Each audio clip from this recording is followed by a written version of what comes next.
আমার অত্যন্ত ক্লোজ কিছু বন্ধু এবং ভাই ব্রাদার আছে। তারা প্রচন্ড রকমের ভালো আর সৎ মানুষ এবং তারা হিসাব নিকাশের ক্ষেত্রেও খুব সচেতন। তাদের কাছে কেউ টাকা ধার পেলে সেই টেনশনে তাদের রাতের বেলা ঘুম হয় না। ইভেন ওই লোকটা টাকা চাওয়ার আগেই তারা টাকা ব্যাক করে দেয়। চলেন আপনাদের সাথে একটা গল্প শেয়ার করি, তাহলে বুঝতে পারবেন তারা কি পরিমাণের ভালো মানুষ। যেহেতু আমরা দেশের বাইরে পড়াশোনা করি এবং কোনো স্কলারশিপের আওতাধীন নই এবং আমরা এখানে কোনো জবও করি না, সেহেতু আমাদের খরচের টাকাটা প্রতি মাসে বাড়ি থেকেই নিতে হয়। ধরেন মাসে 10 দিন বাকি, এমতো অবস্থায় আমার ক্লোজ কারোর টাকা শেষ হয়ে গেল। সে আমাকে বলল 1500 টাকা ধার দেওয়ার জন্য, না হলে সে খেতে পারবে না। ঠিক আছে, আমি তাকে 1500 টাকা ধার দিলাম। কোনো কোনো দিন আবার আমরা food court, restaurant, coffee shop কোথাও বসলাম এবং সে ইচ্ছে মতো খাবার অর্ডার করে খেলো। সাপোজ ধরেন সেখানে তার বিল আসছে মাত্র 200 টাকা। আমি তেমন কিছুই খেলাম না, আমার কাছে টাকা শর্ট তাই।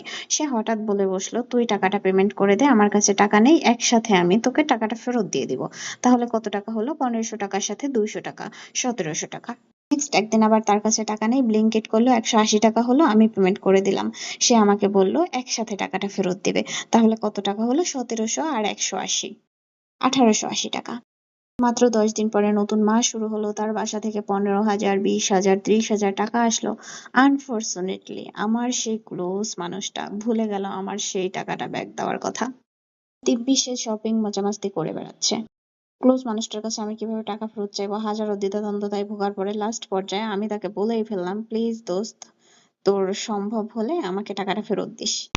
ধরেন তার কাছে সেই মুহূর্তে ক্যাশ নাই, সে বলল, এখন তুই 500 টাকা রাখ, বাকি 1180 টাকা পরে তোকে আমি ব্যাক করে দিব। আমি তো আবার অঙ্কে প্রচুর কাঁচা। 1880 টাকা থেকে 500 টাকা ব্যাক করলে তো 1180 টাকা থাকে। বললাম ঠিক আছে দিয়ে দিস।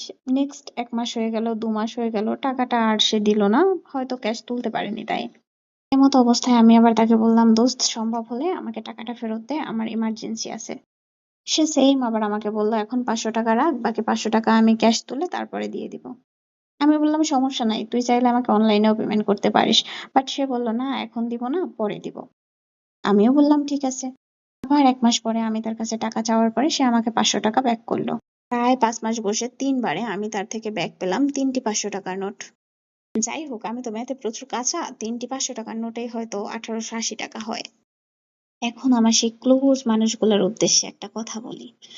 হ্যাঁ, আই অ্যাকসেপ্ট আমি ম্যাথে কাঁচা, কিন্তু আপনি সততা এবং বিশ্বস্ততার জায়গায় কাঁচা।